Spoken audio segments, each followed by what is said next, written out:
Bonjour les amis, regardez, un vestige, docteur Denis Agré. Rien que ça les énerve quand je montre ça. Hop, j'appelle ça le gris-gris. Parce que vous savez, ils m'ont radié en janvier 2025. Bon, ça fait que, ouais, ça fera 1 an bientôt que je peux pas avoir de revenus en France. Alors après, vous avez des gens qui sont d'une mauvaise foi monumentale. Pour ne pas le citer, vous pouvez aller regarder sur TikTok. Il y en a un qui s'appelle Docteur Jérôme Marty, mon copain. Il y en a un qui s'appelle Stéphane Oustric, mon copain. C'est le nouveau président du Conseil de l'Ordre. Qui font les ouin-ouin en disant que la pauvre médecine est abandonnée. Mais en fait, vous avez largué des milliers de médecins pendant le Covid. Vous leur avez fait des interdictions d'exercer. Voilà. En aparté, en septembre 2022, j'ai eu une expertise de compétences par 3 experts de médecine générale de Montpellier qui ont reconnu que j'étais compétent pour exercer la médecine générale. Donc voilà. Je voulais vous montrer un petit truc, mais c'est pas grave. Et j'ai beaucoup de choses à vous dire. Il y a toujours de la censure. Je vous invite, alors pour la censure, pour rappel quand même, pour ceux qui n'ont pas suivi, qui sont revenus sur ce nouveau compte Facebook, le 15 juillet 2025, mon compte Facebook avec plus de 32 000 abonnés et 50 vidéos a disparu, purement et simplement. J'ai fait appel à une plateforme européenne, mais a priori, ils s'en fichent. Voilà. Donc, les choses factuelles, elles restent. Vous pouvez aller sur Twitter ou X France. Et je vais vous parler vite fait de la censure. Donc vous allez sur le compte Denis Agré. Il y a 68 000 abonnés, bientôt 69 000. Bon, il faut savoir que sur X France aussi, en fait, il y a de la censure. Et ce matin, j'ai republié quelques petits extraits de choses qu'on m'a envoyées. Donc, je vais vous montrer, parce qu'apparemment l'ami Macronus a une amie qui censure, elle est là, voilà, et elle s'appelle Claire Dillet, ex-LREM, parachutée à la tête de X France, voilà. Et apparemment, il y a des contenus qui dérangent, vous allez écouter avec moi. De nos règles de fonctionnement, assez clairement en violation de la loi. Et après, il y a tous les contenus, comme vous avez expliqué, Monsieur le Président, qui sont du domaine du clash, qui sont un petit peu des contenus gris, lesquels, en fait, on va développer, par exemple, ce qu'on appelle des filtres de visibilité. Donc, on a lancé... Voilà, donc elle vous a dit qu'il y a des contenus gris pour lesquels il y a des filtres de visibilité, n'est-ce pas? Donc, en fait, sur Facebook ou sur Twitter, j'imagine qu'il y a des filtres de visibilité, des contenus gris. Alors, on aimerait bien savoir ce que c'est les contenus gris. Et donc, j'ai écrit est-ce que les mots vaccin, vascularite, myocardite, enfant, décès, agré-Denis sont-ils du contenu gris blacklisté? Voilà. Donc, au moins, c'est écrit. Il y a la vidéo de cette nana sur la chaîne de LCP de l'Assemblée nationale, la chaîne politique. Vous voyez, ça a été partagé que 17 fois, donc ma foi. Donc, pour revenir à nos moutons, parce qu'il y a quand même des choses très graves qui se passent en France dans les médias. Et on a un monsieur dont je viens de vous citer le nom, qui s'appelle Stéphane Oustric, qui est président du Conseil de l'Ordre national des médecins, qui s'est quand même permis d'écrire « Il ne faut pas oublier le message scientifique pour les soignants ». Alors, il faudrait qu'il nous explique ce que c'est que la science. Voilà, vous devez être et vous allez être protégé par la vaccination. C'est une affirmation, mais bon... J'ai pas eu la protection des vaccins. Moi-même, à l'époque, je m'étais fait vacciner. J'ai eu la grippe après la vaccination de la grippe. Heureusement, j'ai évité les vaccins du Covid. Voilà. Et alors, on vous dit vous ne serez pas à terre. Ben, c'est pas sûr, parce que si vous faites le vaccin de la grippe et que vous faites une myocardite, ben, vous risquez de tomber par terre et de faire un arrêt cardiaque. Vous serez prêt pour continuer de soigner les gens. Ben, si vous êtes malade, pas sûr. L'Ordre l'a écrit récemment. Dorénavant, nous interviendrons et porterons plainte contre les faux messages portés par les anti-sciences. Alors, c'est quoi les anti-sciences? J'attends la définition. Par les anti-vax aussi, ça c'est de la discrimination. Je rappelle que le propos anti ou pro-vax c'est divisé pour mieux régner, donc gardez vos termes. les faux messages portés par les complotistes. Alors je veux bien qu'on m'explique ce que c'est que complotiste. Moi je suis pas complotiste, je vous le dis. Qu'il soit médecin, soignant ou autre. Voilà. Aujourd'hui c'est tolérance zéro. Il n'y a que les bons médecins, d'excellents médecins, pour que les 0,1% de vilains petits canards ne viennent ternir les 99,9%. Voilà. Donc comme j'ai écrit à ce cher monsieur, j'aimerais bien qu'on nous fasse une liste des vilains petits canards. Et ce qui est assez rigolo, je vais vous montrer l'article de BFM avec ce cher monsieur Oustric. Il est beau. Bon, l'article est un peu long. Et attendez, j'essaie de vous trouver vite fait. Alors là, il nous parle des médecins qui sont attaqués pour les prescriptions d'arrêt maladie trop longues. Écoutez, il y a des gens qui sont malades longuement à cause entre autres des vaccins, mais apparemment on voudrait les encadrer. Alors aussi, c'est quand même dingo. Maintenant, c'est même plus, c'est de la mise sous entente obligatoire. Hein. Donc les médecins aux ordres, d'accord ? Voilà. Regardez, la mise sous objectif obligatoire. Donc les médecins ont des obligations maintenant. Voilà. Voilà.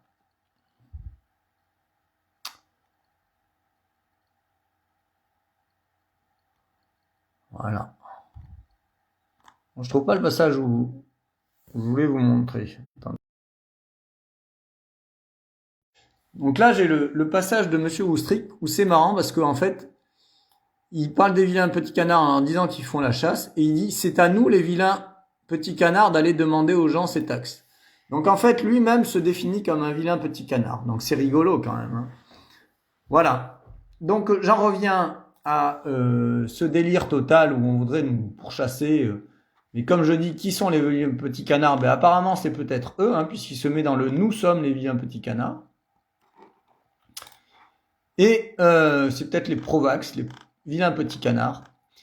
Et dans cette même article de BFM, hein, qui date de, si vous voulez aller le lire en entier, c'est pas très vieux. BFM TV, Stéphane Oustric, président du Conseil de l'Ordre. C'est le 2 novembre, d'accord ? Voilà, vous l'avez là, le 2 novembre. Hein, vous tapez combien coûtent les vies perdues ? Ouais, ça coûte très cher des vies perdues à cause des vaccins. Et là, il y a un truc de dingo. Vous savez, au supermarché, il y a plein de trucs à acheter dans des frigos qui sont pas forcément très bons. Hein. Donc j'ai écrit ce tweet, j'ai écrit le supermarché des vaccins dans le frigo du généraliste. Payé pour vacciner et obéir. Il faut bien savoir que les médecins sont payés pour vacciner et obéir, étant donné que dans le ROSP, revenu d'objectifs de santé publique, on leur demande un quota de nombre de patients avec 2 doses de rougeole oreillon rubéole ou 2 doses de vaccin méningocoque. Donc ça participe à leur financement. Et là, Oustric a écrit chaque médecin, donc ça c'est dans leur projet pour le plan de financement de la loi de financement de la sécurité sociale de 2026. Il y a un amendement, pour que chaque médecin puisse avoir, s'il le souhaite, à disposition, comme on l'a eu pendant le Covid, déjà tu as du mal à avaler la phrase, dans son frigo avec tous les vaccins pour administrer dès que possible à l'occasion d'une consultation globale, les vaccins diphtérie, tétanos, polio, coqueluche, le garde-asile pour les papillomavirus, etc. C'est un amendement que nous souhaitons pour le PLFSS 2026. Alors j'ai dit, est-ce que c'est passé dans le PLFSS ? J'attends de voir si nos chers députés valideront le fait que les généralistes puissent avoir toute la batterie de vaccins dans leur frigo. Et puis j'ai écrit aussi, disposeront-ils comme à la PMI, puisque j'étais passé à Montpellier, la protection maternelle infantile, de stylos d'adrénaline pour les myocardites fulminantes post-vaccinales, d'accord ? Et j'ai mis la photo que j'avais faite, puisqu'à la PMI, il y a déjà des frigos, la protection maternelle infantile, ça vaccine à tout bout de bras. Donc là, vous avez le Prévénard, le vaccin du pneumocoque, le Bexsero, le méningocoque, etc., etc. Il y avait aussi les vaccins de la grippe pour les gamins. Et au milieu du frigo, j'avais mis un peu en évidence, il y avait des stylos d'adrénaline Anapen ou EpiPen. D'accord ? Alors, Vous savez pourquoi il y a des stylos d'adrénaline dans les frigos de la PMI? Ben, c'est parce que en fait, les vaccins, ça cause des myocardites. Alors, on appelle ça des chocs anaphylactiques dans le monde ancien, mais en fait, c'est des myocardites fulminantes. C'est-à-dire que le gamin, vous lui injectez le produit, et dans la minute ou dans l'heure, il va y avoir une réaction immunologique au niveau des cellules du myocarde, et le gamin, il va faire un trouble du rythme cardiaque, il va faire un arrêt cardiaque et il va mourir. Voilà. Et donc, si par miracle, vous avez un défibrillateur ou de l'adrénaline, peut-être que vous pouvez le récupérer. Pas gagné. Hein.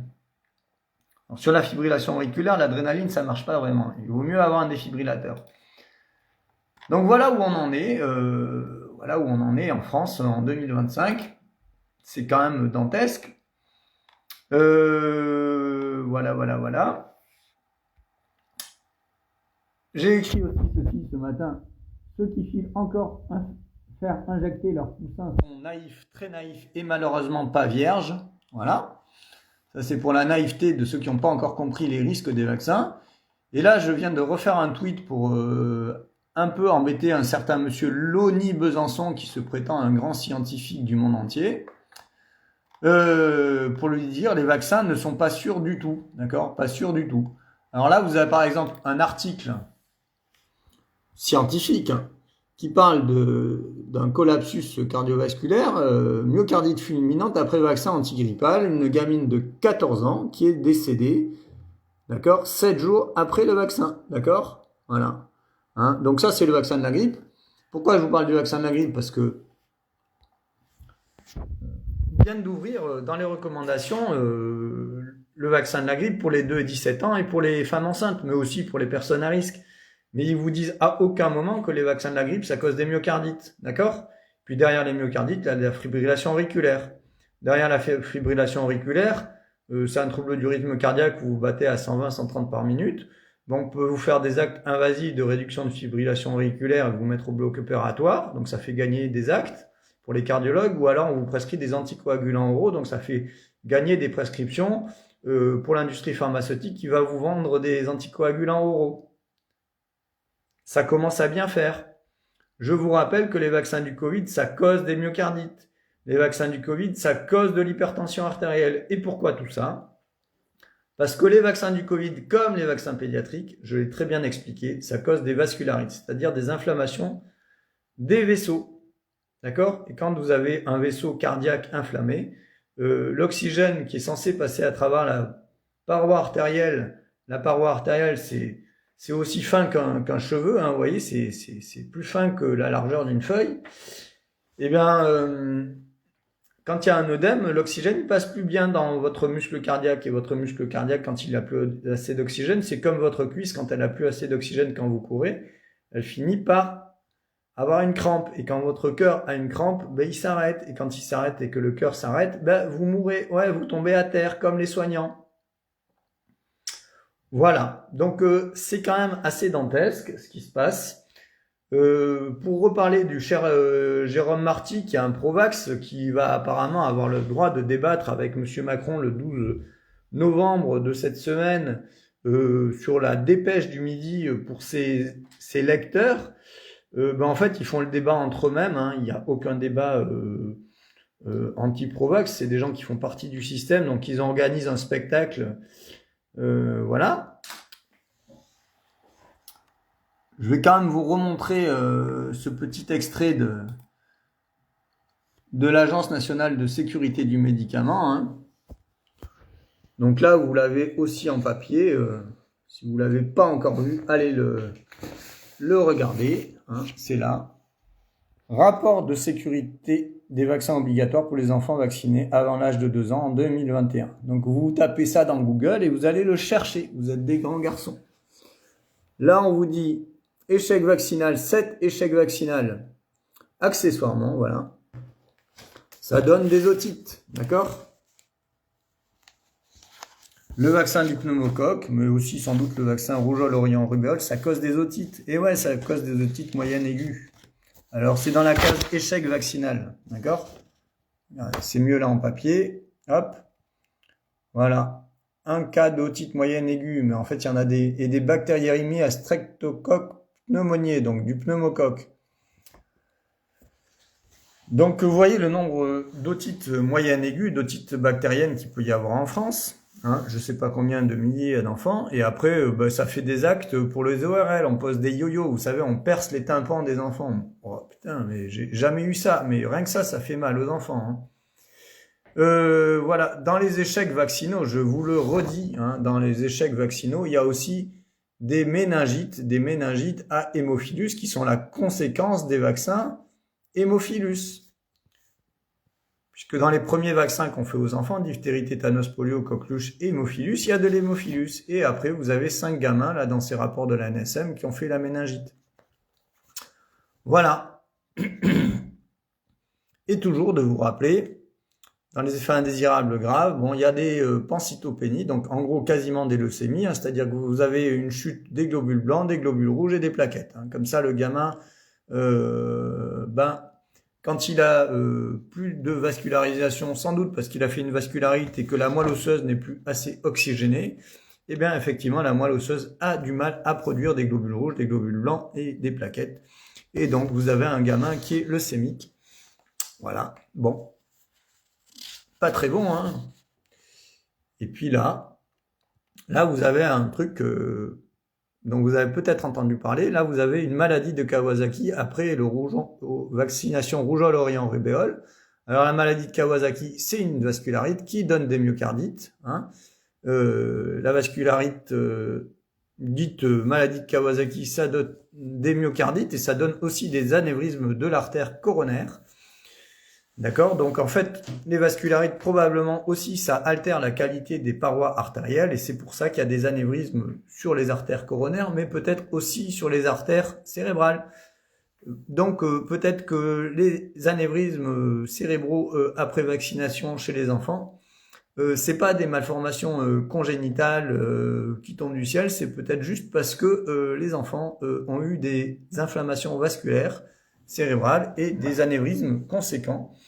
Il faut rappeler aussi que, comme je viens de vous le dire, les vaccins du Covid ont causé de l'hypertension artérielle. Les vaccins pédiatriques causent probablement aussi de l'hypertension artérielle.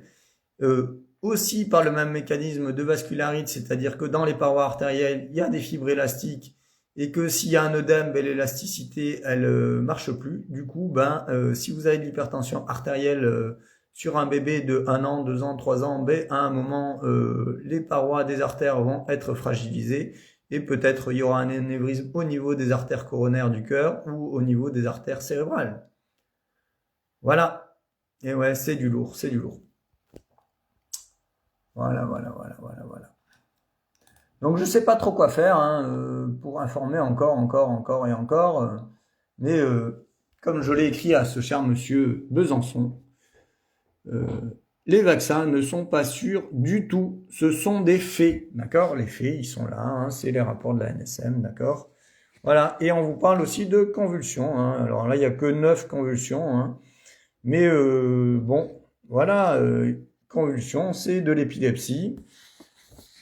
Je vous le redis, si vous avez une vascularite cérébrale et que l'oxygène passe pas bien pour oxygéner vos neurones, à un moment, peut-être vous allez convulser.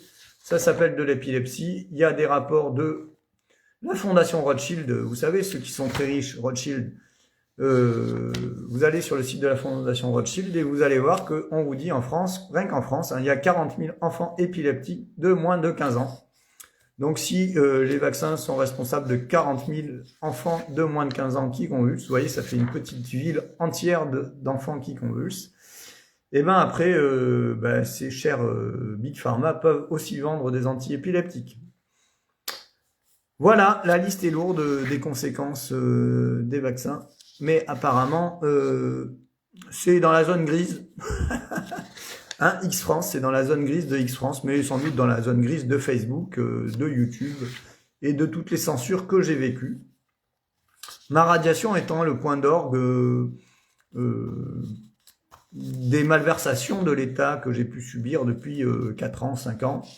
Je rappelle, puisqu'on m'a dit de rappeler le début, qu'en 2021, on m'a quand même jeté en garde à vue 3 fois. Voilà. La dernière d'octobre 2021 a été quand même son point d'orgue, puisqu'il y a 6 flics qui m'ont saisi à 4h30 dans la rue en civil après m'avoir géolocalisé. On m'a mis 48 heures en garde à vue en octobre 2021.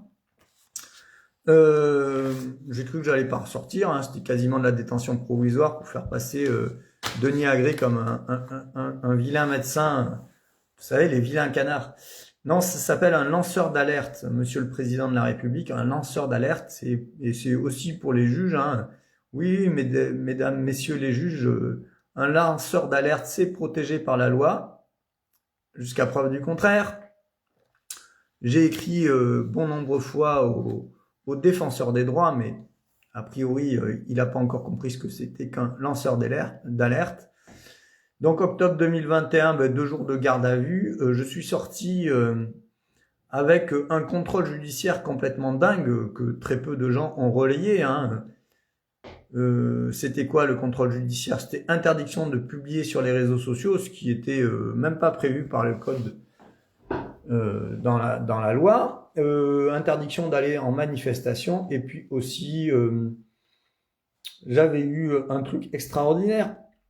Ça s'appelle IQTF. Vous savez, il y a les OQTF, mais moi, petit français, j'ai eu interdiction de quitter le territoire français. C'est vrai que je suis un dangereux terroriste, donc il fallait me garder en France, sous surveillance. Voilà.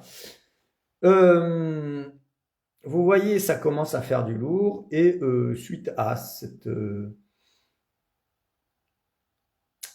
garde à vue de 48 heures où ils ont prétendu que j'avais menacé de mort le directeur de l'ARS, hein, excite Monsieur Véran qui a déposé plainte contre moi. Eh bien, comment dire, ils m'ont foutu un procès en juin 2022 parce qu'ils aiment bien laisser traîner les chronos, et puis en septembre 2022, ils m'ont collé 6 mois de prison avec sursis. Ça fait 3 ans que j'attends un appel, mais j'ai pas de date d'audience pour faire appel de cette sentence absolument inadmissible.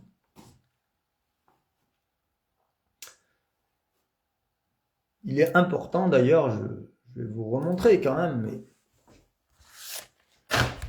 la loi sur les lanceurs d'alerte, elle est là pour nous protéger aussi de malversations pénales, d'accord? Donc voilà.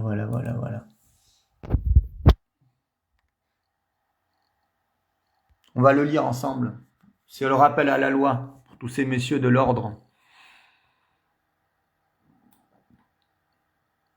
Voilà. Article 6. Sur les lanceurs d'alerte, est une personne physique qui signale ou divulgue sans contrepartie financière directe et de bonne foi, effectivement personne ne me paye, hein, des informations portant sur un crime, un délit ou une menace ou un préjudice pour l'intérêt général. Alors moi, il me semble quand même que des myocardites liés à des vaccins pédiatriques, c'est au moins une menace ou un préjudice pour l'intérêt général, en l'occurrence les enfants qui sont vaccinés. Je vous rappelle que encore il y a un mois, il y a une petite de 4 ans qui est décédée près de Perpignan, dans la cour d'école. Et là, il y a quelques jours, il y a un gamin de 13 ans qui est décédé aussi dans la cour d'école. Bon, c'est quand même étonnant, tous ces enfants qui tombent comme des mouches dans les cours d'école. Ou une tentative de violation, de dissimulation d'une violation d'un engagement international, nanana. Voilà. Lorsque les informations n'ont pas été obtenues dans le cadre des activités professionnelles, le lanceur d'alerte doit en avoir eu personnellement connaissance. J'en ai eu personnellement connaissance, y compris des seringues d'adrénaline dans les frigos, vous voyez. Voilà. Donc, allez lire ce que c'est que la protection, la loi du 21 mars 2022 visant à améliorer la protection des lanceurs d'alerte, d'accord ?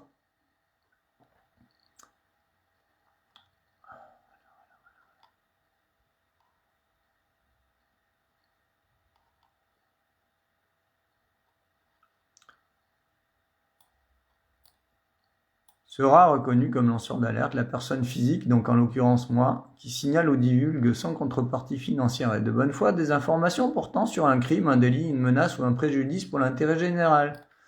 C'est clair quand même.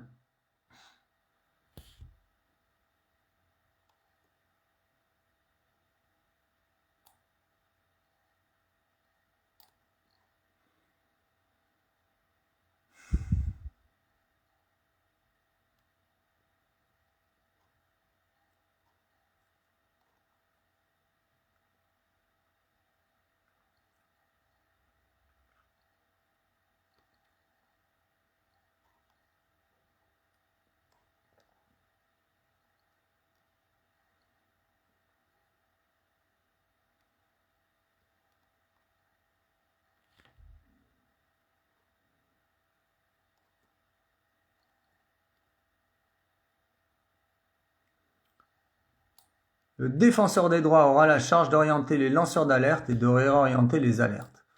Bah, ils m'ont répondu, hein, le défenseur des droits, mais depuis, c'est resté lettre morte, comme on dit. Pour faciliter les alertes, la loi renforce les garanties de confidentialité qui entourent un signalement et complète la liste des représailles interdites. Intimidation, atteinte à la réputation, notamment sur les réseaux sociaux ou dans les médias, orientation abusive vers des soins, inscription sur une liste noire. Donc je pense que j'ai subi quelques représailles politiques depuis 4 ans, hein, sans vouloir en faire une cause personnelle, mais c'est aussi la réalité des faits. Et on vous dit, l'irresponsabilité des lanceurs d'alerte du fait de leur signalement est étendue. Le lanceur d'alerte ne pourra être inquiété ni civilement pour les préjudices que son signalement de bonne foi aura causé, ni pénalement pour avoir intercepté et emmené des documents confidentiels liés à son alerte. D'accord ? Voilà. C'est aussi pour ça que j'en reviens à mon licenciement dont je vous ai déjà parlé en décembre 2020, janvier 2021, où j'avais des données extrêmement rassurantes sur le Covid fin 2020, à savoir que c'était globalement les 90-95 ans qui mouraient le plus dans plus d'1% des EHPAD français en 2020 comme en 2019. Donc en fait, il n'y avait pas d'inquiétude particulière à avoir avec ce Covid, donc c'était rassurant. Et on m'a licencié, et en fait, j'ai eu la bonne idée d'enregistrer l'entretien verbal de licenciement et de le produire par voie d'huissier au tribunal des prud'hommes. Donc je suis parti avec ça et j'en ai attesté devant la justice. On verra ce que la justice fait. Voilà les amis. Donc informez vos proches qu'il y a des risques sur les vaccins. Ouais. Bah oui. C'est triste mais c'est grave.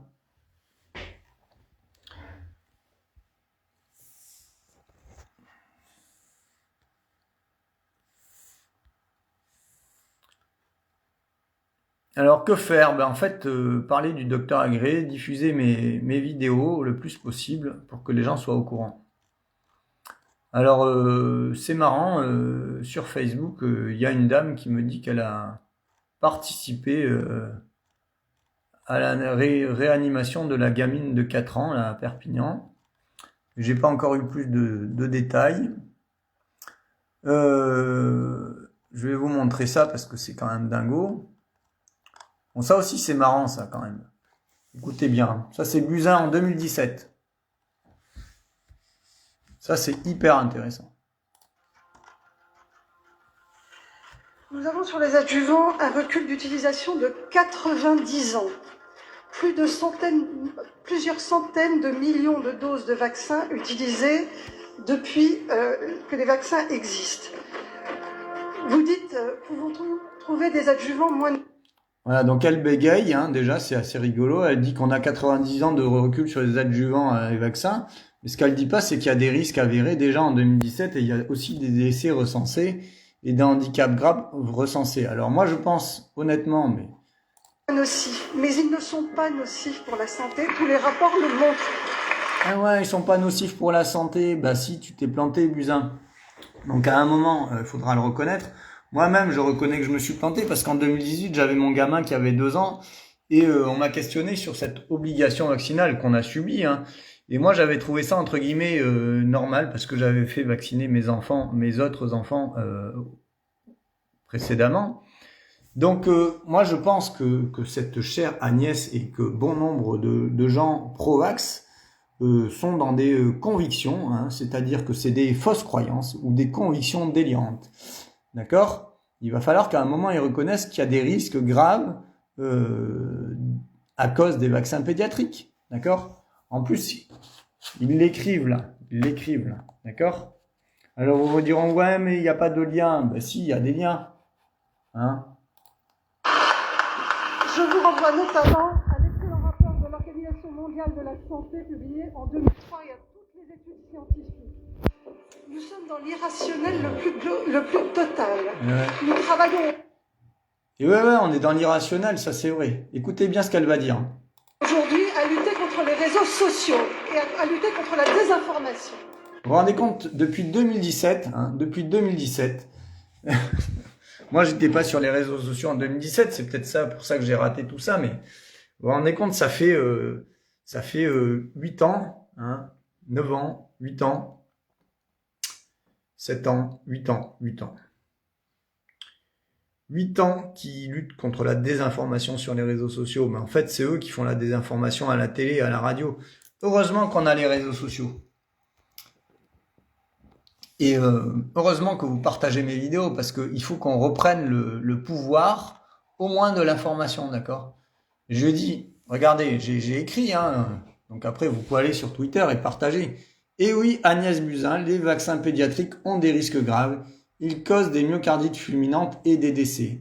C'est écrit sur les rapports de l'Agence du médicament. Et j'ai mis encore le lien de mon site internet adopte-ta-politique-sanitaire.fr. Je vous conseille vivement d'aller lire cet article en entier et de le partager. Vous avez l'adresse ici pour l'abrogation de toutes les obligations vaccinales, donc pour la liberté vaccinale. D'accord ? Voilà. Donc je rappelle un peu l'historique, et je rappelle encore aussi une vidéo éloquente des cardiologues de Carnet Seroubi de la Société française de cardiologie de 2022. Les myocardites liés au vaccin, c'est une entité qui est connue depuis des années. Les vaccins DTP et de la grippe causent des myocardites, nous disent-ils. D'accord ? Donc au moins depuis 2022, on le sait, mais en fait... j'ai trouvé des publications sur des myocardites vaccinales, diphtérie, tétanos, polio, coqueluche de 1986, d'accord ? Donc il y a quand même du lourd. Au bout d'un moment, il va falloir qu'on puisse en parler, quoi. C'est plus possible, quoi. Voilà.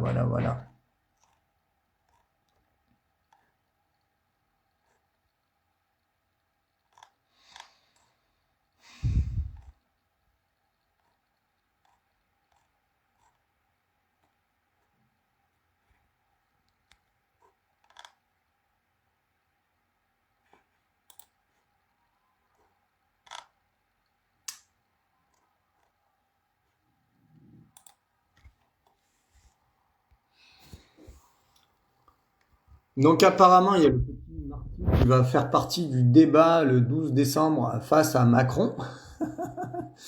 Moi je veux bien être invité, monsieur Emmanuel Macron, pour discuter avec vous, on sera un peu cynique.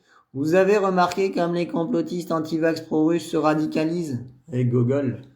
Pardon, mais au bout d'un moment, il faut arrêter de nous raconter des conneries. Moi j'ai écrit, vous avez remarqué comme les comploteurs pro-vax, pro-guerre se radicalisent ? Leur fonds de commerce s'assèche. Ils ne veulent pas reconnaître qu'il y a des risques graves, dont des myocardites, des décès à cause des vaccins pédiatriques rendus obligatoires en 2018. D'accord ? Ils ne veulent pas non plus reconnaître que l'obligation vaccinale de 2018 a fait exploser le nombre de cas de rougeole en 2018 et 2019, dont 3 décès à cause du vaccin rougeole Orient-Rubéole. D'accord ? Je leur ai mis la petite courbe. Ça, c'est le nombre de cas de rougeole en 2017, là. Il y avait 500 et quelques cas de rougeole, donc quasiment rien en 2017. Là, ils ont flanqué l'obligation vaccinale, ça a explosé. Fois 5,6 le nombre de cas de rougeole en 2018, là. 2900 cas. Et en 2019, 2600 cas. D'accord ? Et en 2020, on confine, mais surtout, on ferme les cabinets, on ne vaccine plus et on ne fait plus de tests de rougeole Orient-Rubéole. Regardez bien, je vous l'ai déjà dit, en 2021, en 2022, 2023, il n'y a plus de rougeole. Et là, il n'y a que quelques centaines de cas de rougeole en 2024. Donc, c'est pas en arrêtant l'obligation vaccinale et en rétablissant la liberté vaccinale qu'il y aura une augmentation de rougeole. Au contraire, il y en aura moins. Et ouais, il y aura moins de rougeole si on vaccine moins. Voilà.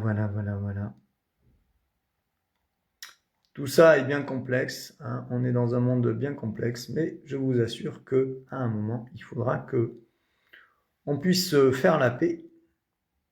J'ai parlé de la paix de bon nombre de fois et qu'on arrête la guerre. Vilain petit Emmanuel qui a déclaré la guerre. Petit Emmanuel, on va te mettre une fessée. Ouais. Il faut pas déclarer la guerre à tous ces citoyens en 2020. Parce que les gens, ils ont les réseaux sociaux, ils se parlent et ils se diffusent l'information, la vraie, pas la comploteur, hein, la comploteur, celle qui défend les laboratoires pharmaceutiques, celle qui veut rendre la population malade, handicapée à cause des vaccins, celle qui veut affaiblir la population. C'est vrai qu'une population droguée, enfumée par de la désinformation, c'est plus facile à contrôler. Enfin, c'est votre manière de voir les choses. L'autoritarisme, le totalitarisme mondial, interdiction, obligation, voilà. C'est ça votre manière de diriger. Compliqué quand même, hein. Voilà. Donc pour faire la paix, il suffit de se voir, de discuter, de se serrer la main, de se comprendre. Oui, on comprend que vous êtes planté. Moi, je comprends que la pauvre Buzyn, en 2017, là, à l'Assemblée nationale, elle est persuadée, et vraiment, elle a une conviction délirante, hein, c'est-à-dire que c'est une conviction qui est fondée sur des croyances, pas des faits. Ouais, c'est emmerdant pour eux. À un moment, il faudra qu'ils reconnaissent que les vaccins, depuis Pasteur, on s'est planté. Et ouais, depuis Pasteur, on s'est planté. Ouais, parce que Pasteur, il a vacciné avec du broyat d'encéphale de chien. Il y a des gens qui sont morts parce qu'on leur a injecté des trucs pas très sains dans le corps. Comme toujours maintenant. D'accord ? C'est-à-dire qu'on vous injecte des virus et des bactéries, plus des adjuvants. Et après, vous faites une réaction immunitaire, immunologique. Ça cause des vascularites, des myocardites, des maladies de Kawasaki, etc., etc., etc. Anthony a besoin de parler avec moi. Dites-moi ce que vous voulez, je vous ai tout dit là. Salut Laurent. Bon souvenir de Toulon. Ouais. Je pense que je vous ai à peu près tout dit. Ça fait 4 ans que je rabâche la même chose. Donc, passez-vous l'information. Il y a des mamans, vous pouvez aller voir Amandine Toussaint sur Facebook. Il y a aussi Elisabeth Emery. Et d'autres mamans qui osent dire officiellement qu'elles n'ont pas vacciné leurs enfants et elles les ont scolarisés sans vaccin et on leur a pas enlevé les enfants. Non. Et ouais, on n'enlève pas les enfants parce que les enfants ne sont pas vaccinés. Non. Ils sont tout juste à imaginer de pouvoir les rejeter de l'école. Mais même ça va pas marcher parce que ça s'appelle de la discrimination pour l'état de santé et que je les soutiens.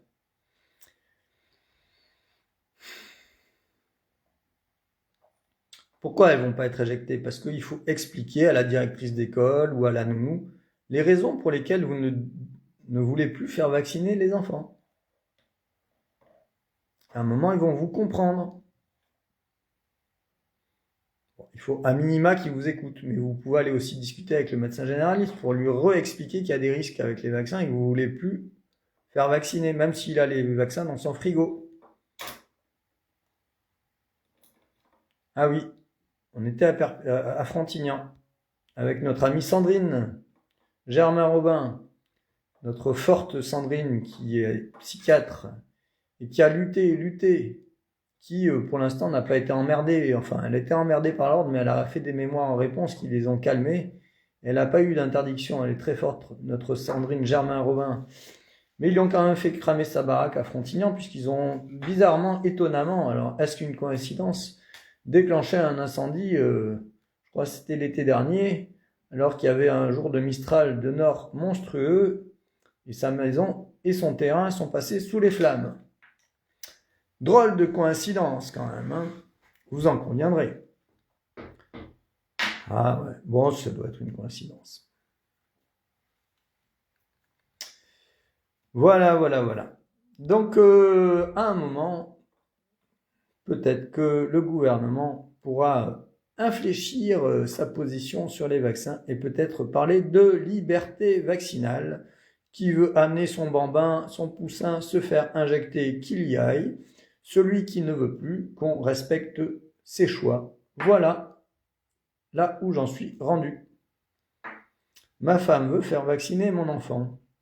J'arrive pas à la convaincre que c'est dangereux. Mais, cher ami, prenez les liens que je vous ai envoyés. envoyez-lui et dites-lui de les lire et faites-le avec tact et délicatesse. Et à un moment, la maman de votre enfant va comprendre qu'il y a plus de risques à faire vacciner son enfant qu'à ne pas le faire vacciner. Mais effectivement, c'est un chemin des fois qui nécessite du temps et qui est assez inconfortable. Donc après, je ne peux que vous inciter à lui amener des informations factuelles qui émanent entre autres. Je vous le remontre de l'agence du médicament et du docteur agréé. Voilà. Bon, elle vous dira que les risques sont rares. Ben, si elle veut jouer à la roulette russe avec des injections dans le corps de son enfant, ma foi, c'est son choix. Vous pouvez lui montrer ce petit extrait de vidéo à cette chère maman qui sans doute aime beaucoup son enfant, mais elle n'a pas encore fait le chemin intellectuel. Et oui, il faut réinitialiser le disque dur. Oui, c'est pas celui-là le disque dur. Non, non. C'est celui-là. Mais celui-là, on peut aussi le réinitialiser, mais je ne sais pas où est la touche reset. D'accord ? Voilà. Elle est peut-être là au niveau du cœur. Merci. Mes petits-enfants ne sont pas vaccinés. L'hôpital peut-il refuser des soins en cas d'urgence ? Je vois pas trop comment. Non, non. Ils ont déjà commencé à essayer de faire ça avec la période Covid où ils ont effectivement refusé des gens parce qu'ils n'avaient pas fait les vaccins du Covid. Si vous tombez sur des médecins qui ne veulent pas vous soigner parce que vos enfants ne sont pas vaccinés, franchement, faites un courrier FISA aux médias, au procureur, au conseil de l'ordre pour signaler ce médecin qui ne veut pas vacciner vos enfants, qui ne veut pas soigner vos enfants.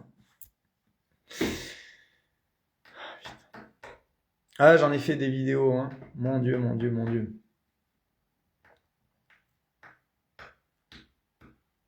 Ah ben il y a Sandrine Germain.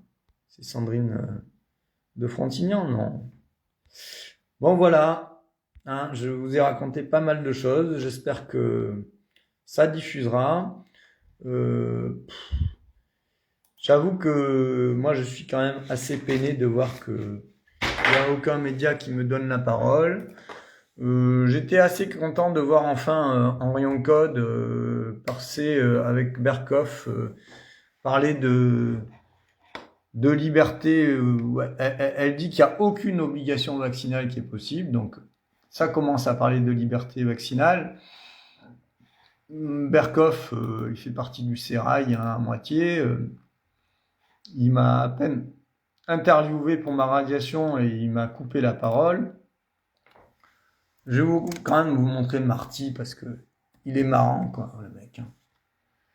Il fait le ouin-ouin, mais ils ont scié la branche sur laquelle ils sont. Hein. Regarde, Jérôme, je te montre. Regarde-toi, Jérôme. Allez, écoutez Jérôme. C'est à vous, patient, que je voudrais m'adresser ce soir. Vous voyez, ça fait 30 ans que je suis médecin. Et en 30 ans, j'ai vu s'effondrer. Gueule ce matin. C'est à vous, patient, que je voudrais m'adresser ce soir. Vous voyez, ça fait 30 ans que sont en train de prendre des mesures dans le projet de loi de finances de la sécurité sociale qui sont extrêmement dangereuses. Ah, dangereux. Première chose. D'accord, c'est dangereux, mais il ne va jamais parler des vaccins, vous allez voir. Hein. Il y a ce que l'on appelle l'ONDAM. L'ONDAM, c'est l'objectif national des dépenses d'assurance maladie. C'est une enveloppe. Vous savez ce que c'est, cette enveloppe? C'est là où va puiser Big Pharma, hein, d'accord? Voilà. Donc, il vous dit qu'on n'augmente pas assez les dépenses d'assurance maladie. Ben ouais, à un moment, il va falloir arrêter. Et une des choses qu'il faut aussi rappeler, c'est qu'il faut rappeler la responsabilité des gens à prendre soin d'eux-mêmes. Hein. Donc ça dépasse largement l'histoire des vaccins, mais si vous fumez, franchement, faites tout pour arrêter de fumer, parce que vous voyez, je vous ai parlé des vaisseaux, mais des alvéoles, c'est pas plus gros non plus. Les alvéoles, c'est ce qu'il y a au bout des petits tubes de vos bronches là dans les poumons. Et à chaque fois que vous fumez, vous mettez une petite couche de crasse dessus, donc l'oxygène passe moins à travers vos alvéoles, donc vous étonnez pas à un moment d'avoir un problème cardiaque ou neurologique. Rien que ça, donc jetez vos cigarettes, messieurs, dames, je sais pas, faites ce que vous voulez, challengez-vous. Il y a un bouquin qui s'appelle La méthode simple pour arrêter de fumer, lisez La méthode simple pour arrêter de fumer. aller faire du yoga. Voilà, il y a plein de manières d'arrêter de fumer. Si vous buvez un peu trop d'alcool, ben franchement, essayez de faire autre chose et de boire un peu d'eau, tu vois, de l'eau en gourde, pas en bouteille plastique. Et voilà, parce que l'alcool fort aussi, ça vous rend le cerveau bien à l'envers et puis ça baisse l'immunité cellulaire. Donc, et puis les sodas, le sucre, vous savez, les bonbons qu'on donne pour Halloween aux enfants, c'est pas des bonbons, c'est des mauvais, d'accord? Ils sont très forts, tous ces lobbies. C'est tous les mêmes. Et oui, vous avez donné des mauvais. Regardez les rayons entiers de bonbons et de sodas dans les supermarchés. Bah, c'est mauvais. Ouais, c'est vraiment dégueulasse. Donc arrêtez d'acheter du soda ou des bonbons à vos enfants. Achetez-leur des pommes, achetez-leur des carottes, achetez-leur des bananes. Mais arrêtez, quoi. Le sucre, ça les rend complètement dépendants. Voilà. Le petit Jérôme Marty-Ouin-Ouin, il est marrant. Ils mettent vos médecins objectifs, c'est-à-dire qu'ils vont, pour certains médecins, les obliger à faire 20-30% de moins d'arrêt de travail. Ce sont des quotas, et si vous êtes, vous, dans les mauvais quotas, vous, patient, eh bien, vous ne pourrez pas bénéficier de ce traitement qu'est l'arrêt de travail. Ils vont, pour certains médecins, les obliger à faire 20-30% de... Voilà. C'est là où le système touche à sa limite, mon cher petit Jérôme Marty-Ouin-Ouin. Ben ouais, interdiction, obligation. Donc, bientôt, ils vont vous dire, pour la cheville, il faut tant de jours d'arrêt de travail. Mais ils ont commencé ça depuis des années, en fait. Pour le Covid long, ben, vous avez droit à tant de jours d'arrêt de travail. Et puis, une fois que vous avez dépassé autant de jours d'arrêt de travail, ben, on vous met sur la paille, messieurs, dames. Donc, challengez-vous sur votre santé et protégez vos enfants. Voilà. Allez, je finis tout ça. Je vous souhaite une bonne journée. Bientôt, c'est le 11 novembre. Il va y avoir une petite fête, une commémoration. Hein. Et puis, voilà. Soyez forts. Je le redis, j'aimerais bien qu'il y ait des gens de Montpellier, en particulier des parents de jeunes enfants qui veulent plus faire vacciner leurs enfants, qui me contactent. J'ai un rendez-vous avec une personne d'une administration plutôt importante pour parler, entre autres, des problèmes des vaccins. Donc j'aimerais bien avoir des mamans qui m'accompagnent pour soutenir ça. Je vous donnerai les détails en privé. À bientôt les amis. Ne vous inquiétez pas, la liberté vaccinale et la liberté, on va la retrouver. À bientôt. Et si vous avez aussi des amis à Montpellier, envoyez-les moi parce que je me présente au municipal justement pour changer un peu la manière de faire de la politique, pour que cette politique soit dans l'intérêt des individus et pas des lobbies, les quelques lobbies, les quelques 1800 qui gagnent, je sais plus combien, 100 000 euros par mois. Ouh, ça fait mal ça quand même. Ben ouais, il y en a qui arrivent à avoir ce genre de revenus. Mais tous ceux d'en bas dont je suis, eh ben, ça souffre. Allez, à bientôt les amis. Et merci d'être passés.